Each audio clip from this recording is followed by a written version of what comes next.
வணக்கம் முத்துக்குமரன். வணக்கம் வணக்கம். So Bigg Boss Tamil season 8 title வெற்றி பெற்ற முத்துக்குமரன் அவர்களுக்கு எங்கள் மனமார்ந்த வாழ்த்துக்கள்.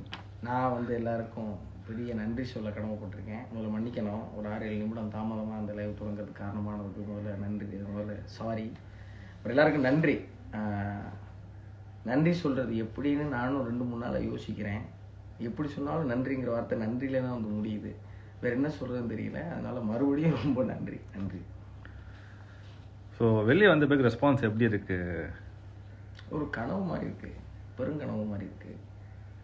எல்லாருமே இப்போ நீங்கள் பார்த்துருப்பீங்க, உள்ளே அம்மா என் பிள்ளை புத்திசாலியாக இருக்கு அப்படின்னு சொல்கிறப்ப அதை பார்க்குறப்ப எனக்கு ஆச்சரியம் இல்லை. ஏன்னா இப்போ எங்கள் அம்மா சொல்கிறதுக்கு முன்னாடி ஒரு வாரம் தெளிவாக சொல்லியிருப்பாங்க, காக்கைக்கு தன் குஞ்சும் பொன் குஞ்சு அப்படின்னு இருப்பாங்க. அப்படி அம்மா ஒரு பிள்ளைய உச்சி முகர்றது இயல்பு. ஆனால் வெளில பார்த்தா எல்லாரும் அதே மாதிரி உச்சி முகர்றாங்க.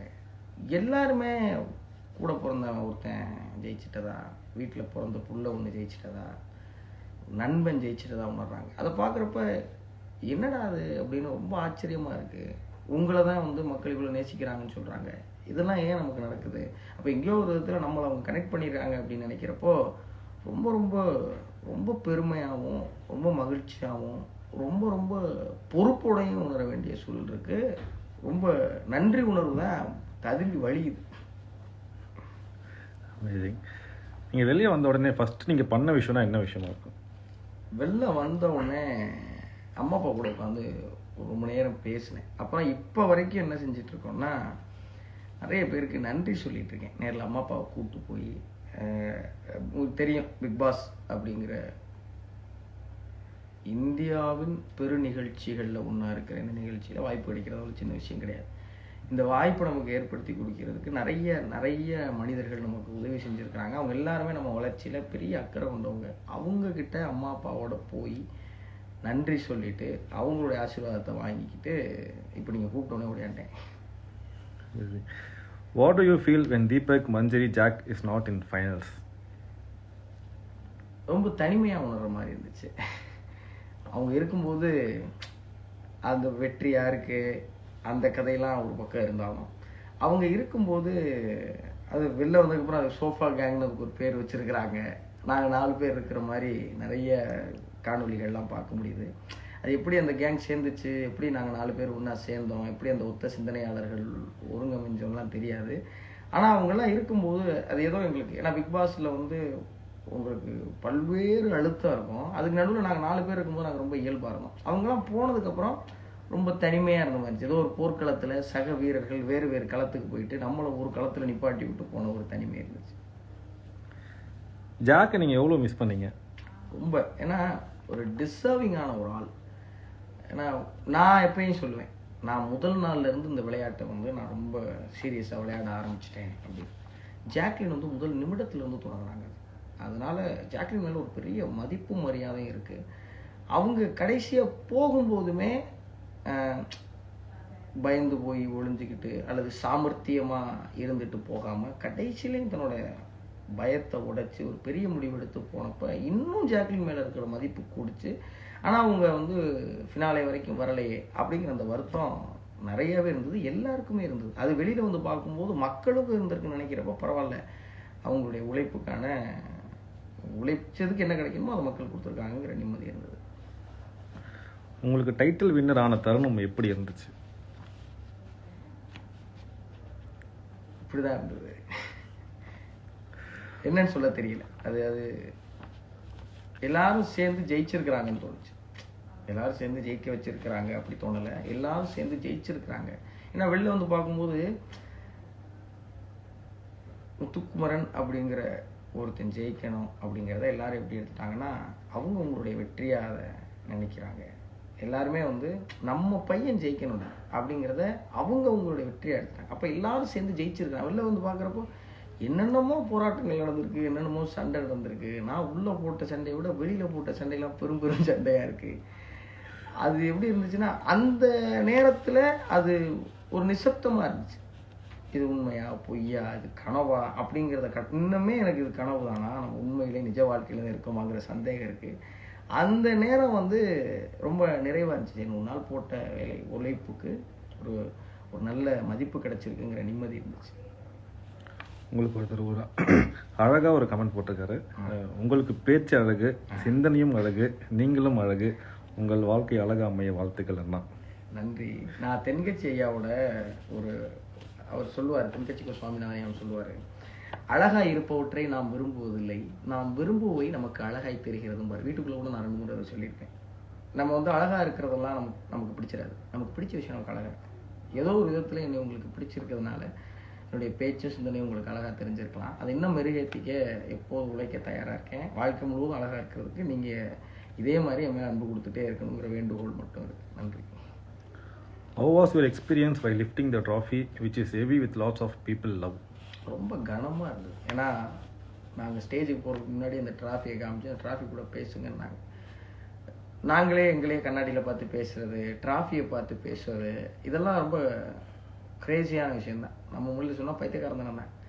ஆனாலும் அந்த இடத்துல அதெல்லாம் ஒரு மாதிரி உணர்வு ரீதியாக கனெக்ட் ஆச்சு. அதை சொல்லும்போது அந்த டிராஃபிக்கிட்ட பேசுங்க அப்படின்னு சொன்னப்போ, இது என்ன உலகத்தால் ஆனது, என்ன உயராகல எடையெல்லாம் எனக்கு தெரியாது. ஆனால் இது கோடிக்கணக்கான மக்களுடைய அன்பு, கோடிக்கணக்கான மக்களுடைய அன்பை முன்னாடி வச்சுருக்கீங்க, அது எனக்கு கிடைக்குங்கிற நம்பிக்கை இருக்குதுன்னு சொன்னேன். அதை கையில் ஏந்தும்போது கோடிக்கணக்கான மக்களுடைய அன்பின் அடையாளமாக ஒன்று கொடுக்குறப்போ கையை விட இதையும் ரொம்ப கனமாக இருந்துச்சு.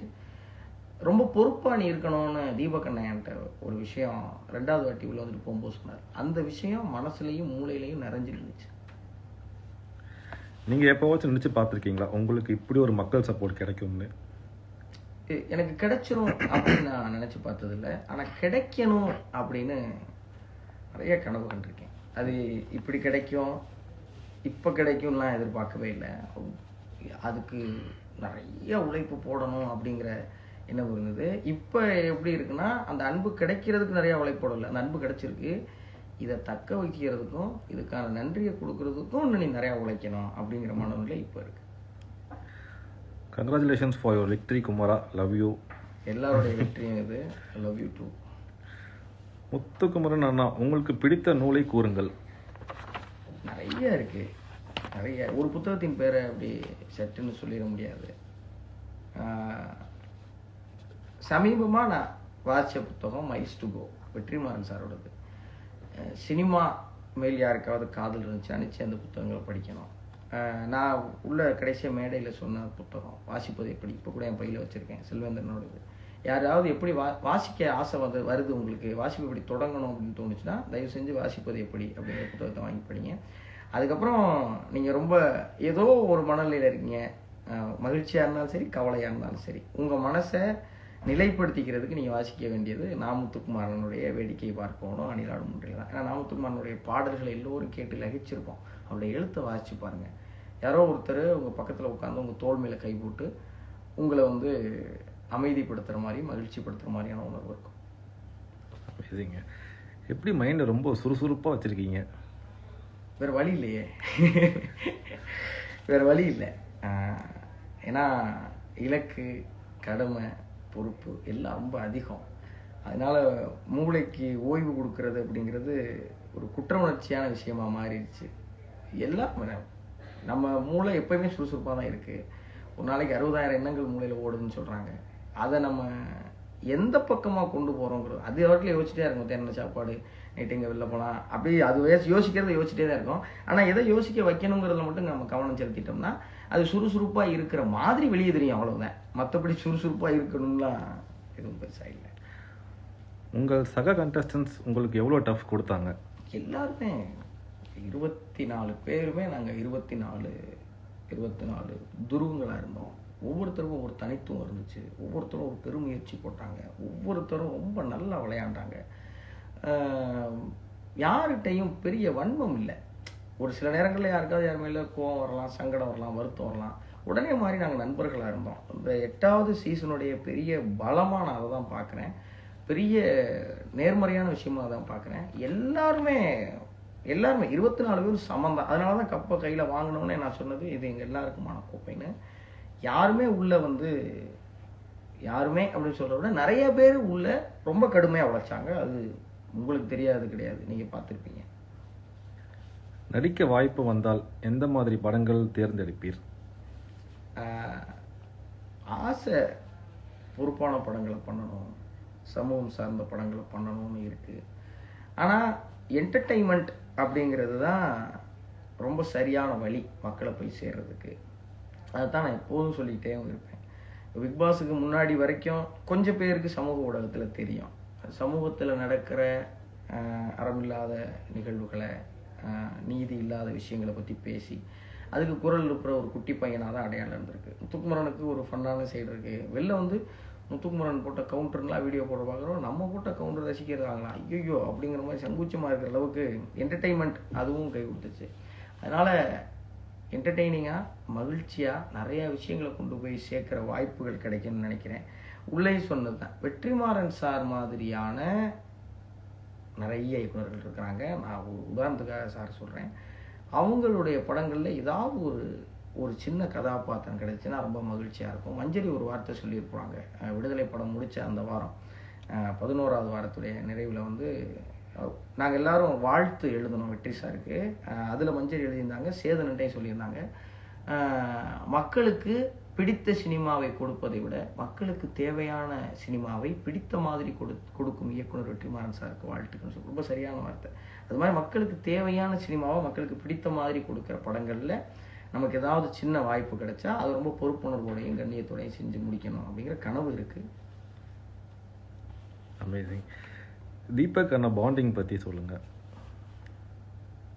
இப்போ அவர்கிட்ட கேட்டிங்கனாலும் அவர் பக்கம் தான் முடிப்பார். என்கிட்ட கேட்டிங்கன்னா அது எப்படி என்ன, ஏன்னா அவரும் வீட்டுக்குள்ளே நான் இண்டிவிஜுவலான ஆள் அப்படின்னு வந்தார். நானும் வீட்டுக்குள்ளே சொல்லிக்கிட்டே இருப்பேன். அன்னி உள்ளே வந்தப்போ ஃப்ரீ ஸ்டார்ஸோட கலாச்சாங்க, எல்லாத்தையும் சொல்லிட்டு அவன் இண்டிவிஜுவல் பிளேயர் போயிடுவேன் அப்படின்னு கலாச்சாங்க. அது எப்படி ஆயிடுச்சுன்னா அவர் இண்டிவிஜுவலாக விளையாண்டார், நான் இண்டிவிஜுவலாக விளையாடு. கடைசியில் ஆயிடுச்சு நாங்கள் 2 பேரும் சேர்ந்து ஒரு இண்டிவிஜுவலாக மாறிட்டோம். அது எப்படி நடந்துச்சு, ஏன் நடந்துச்சுலாம் தெரியல. ஆனால் கடைசியாக ஒருவேளை இது காரணமாக இருக்குமோ அப்படின்னு தோணுச்சு. என்னென்னா 26 வயசில் தீபக் முத்துக்குமரனாக இருந்திருக்கணும், 45 வயசில் முத்துக்குமரன் தீபக்காக இருப்பேன். அதனால அந்த மனோநிலையும் அந்த சிந்தனையும் ஒத்து போச்சு. ஒத்த சிந்தனையாளர்கள் ஒன்று சேர்வதை விட இந்த உலகில் பெரும் சுகம் எதுவும் இல்லைன்னு வாச்சிருக்கேன். நீங்கள் உலகத்தில் எது சுகம் கொடுக்கும்னா எல்லாரும் எதுவும் சொல்லுவாங்க, அது இல்லை. சேம் ஐடியாலஜி இருக்கிற பீப்புள் சேர்றது இருக்குல்ல, அது கொடுக்குற மகிழ்ச்சி எதுவுமே கொடுக்காது. அதை தான் நானும் தீபக்கண்ணனும் வீட்டுக்குள்ளே அனுபவித்தோம். அதுதான் அந்த பாண்டுக்கான காரணமாக இருக்கும்னு நினைக்கிறேன். நீங்கள் சவுண்டு கூட நிற்கும் போது என்ன ஃபீல் பண்ணீங்க? சவுண்டுக்கு தூக்கிடுவாங்களோன்னு ஃபீல் பண்ணேன். ஏன்னா சவுண்டு வந்து நான் சொல்லிக்கிட்டு இருக்கேன், உழைப்பு நாங்கள் உழைச்சி 106 நாள் உழைச்சோம் அப்படின்னு. ஆனால் பிக் பாஸ் அப்படிங்கிறது அது ஒரு என்டர்டெயின்மெண்ட் நிகழ்ச்சி, ஒரு ரியாலிட்டி ஷோ.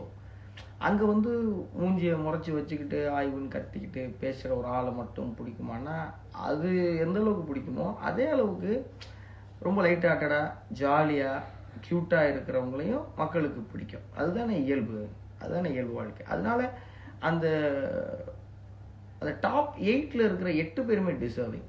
நாங்கள் நிறைய பேசினோம், 8 பேருக்கும் 8 தனித்துவம் இருக்குது அப்படின்னு. அப்படி பார்க்குறப்போ சவுண்டு கை தூக்கியிருந்தா கூட ஆச்சரியப்படுறதுக்கோ அல்லது என்ன இப்படி ஆயிடுச்சு அப்படின்னு வருத்தப்படுறதுக்கோ எந்த விதமான வேலையும் கிடையாது. அதனால் நானாக சவுண்டாக ஒருவேளை சவுண்டுக்கு தூக்கிடுவாங்க அப்படிங்கிற எண்ணம் அப்போ இருந்துச்சு நிஜமா. நீங்கள் யாரை எக்ஸ்பெக்ட் பண்ணீங்க ஃபைனல் ஸ்டேஜில் நிற்பாங்கன்ட்டு? யாரோ ஒருத்தர் தான் சொல்லணும். நான் முதல் நாள்லேருந்து ஜாக்லின் இருப்பாங்க அப்படின்னு யோசித்தேன். அதை நிறைய இடத்துல பதிவு பண்ணியிருக்கேன். ஆனால் மஞ்சரி வரணுங்கிற ஆசை இருந்துச்சு, தீபகனை ஜெயிக்கணுங்கிற ஆசை ஒரு கட்டத்தில் வந்துருச்சு.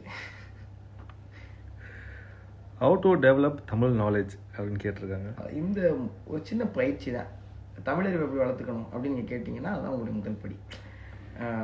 உங்கள் தமிழ் ஸ்பீச் எக்ஸலண்ட் அப்படிம்பாங்க. அது கேட்கும்போது நமக்கு அவங்க இந்த சொல்கிறதுக்கு சங்கடமாக இருக்கும். தமிழ் பேச்சு நல்லா இருக்குது, நீங்கள் விரும்புகிறது ரொம்ப மகிழ்ச்சியாக இருக்குது, அது நீங்கள் தமிழில் வாழ்த்து சொன்னீங்கன்னா எனக்கு இன்னும் மகிழ்ச்சியாக இருக்குமே அப்படின்னு அவங்களுக்கு சொல்ல ஒரு சின்ன தயக்கம் இருக்கும்.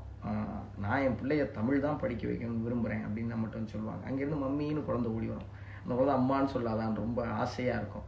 அதனால சின்ன முயற்சி தான். இப்படி ஆரம்பிங்க. இன்னையிலேருந்து உங்கள் அலைபேசி எடுக்கிறீங்கன்னா ஹலோ சொல்லாமல் வணக்கம் சொல்லுங்கள்.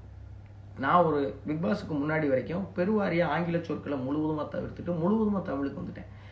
அது ஒரு கட்டத்தில் எனக்கு பிடிச்சிருந்துச்சு. சில நேரங்களில் மற்றவங்க புரிஞ்சுக்கிறதுக்கும் சிரமமாக இருந்துச்சு. தமிழ் அறிவை நீங்கள் வளர்த்துக்கணும்னா நீங்கள் செய்ய வேண்டியதுன்னா தமிழை நேசிக்கணும், தமிழை காதலிக்கணும். காதலிக்காக நிறைய சிரமப்படுவோம்ல, அதே தான். ஃபேன்ஸ் மீட் எப்போ வைப்பீங்க? ஃபேன்ஸுங்கிற வார்த்தையே எனக்கு ரொம்ப சங்கூச்சமாக இருக்குது. ஏன்னா ஃபேன்ஸ் அப்படின்னு உருவாகிற அளவுக்கு நம்ம ஒன்றும் பெருசாக சாதிச்சிடல முதல் விஷயம். இன்னொன்று, என்னோட ஃபேன் அப்படின்னு நான் இன்னொருத்தர் சொல்கிறதுக்கு நான் தகுதியானவன்னு அதுவும் தெரியல. நான் வீட்டுக்குள்ளேயே சொன்னாங்க ஃபேன் அப்படி சொன்னாங்க, நலன் விரும்பிகள்னு சொல்லுங்கள், நம்ம மேலே நிறைய பேருக்கு நலன் இருக்குது, அக்கறை இருக்குது, நம்ம நண்பர்கள்னு சொல்லுங்கள், அப்படி தான் சொல்லியிருக்கேன். ஃபேன்ஸ் மீட்டு தெரியல, இன்னும் அதுக்கு நிறைய சாதிக்கணும்னு தோணுது. நம்ம விஜய் சேதுபதி சாரோட ஹோஸ்ட் எப்படி இருந்தது? ஒரு வாத்தியாராக இருந்தார் எங்களுக்கு, அதுதான் உண்மை. நிறைய விமர்சனங்கள் அவர் மேலே வந்துச்சு, நிறைய அவர் சந்திக்க வேண்டியிருந்தது. ஆனால் நாங்கள் சொன்னோம்ல, பிக் பாஸ் வந்து எங்களுக்கு வந்து ஒரு பெரிய பட்டறை அப்படின்னு.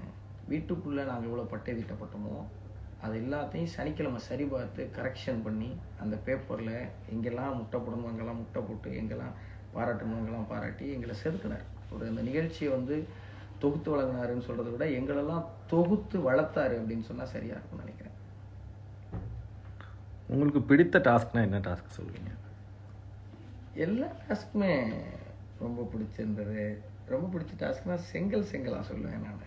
ஏன்னா செங்கலால் வந்து அங்கே தான் எனக்கு, தீபக்கண்ணனுக்கு, மஞ்சுக்கு, ஜாக்குக்கெலாம் ஒரு பெரிய பாண்ட் கிரியேட் ஆச்சு. அப்புறம் டிடிஎஃப் எனக்கு ரொம்ப பிடிச்ச டாஸ்க். ஏன்னா டிடிஎஃப்பில் தான் நான் சில இடங்களில் தடுமாறினேன்.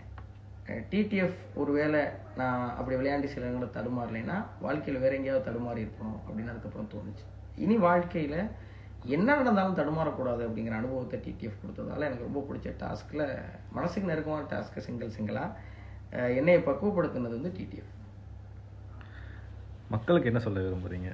நன்றி நன்றி நன்றி நன்றி நன்றி நன்றி நன்றி நன்றி. அதை தவிர என்ன இருக்கு தெரியல. மகிழ்ச்சி. நன்றிகள் ஐயா. நன்றி நன்றி நன்றி நன்றி.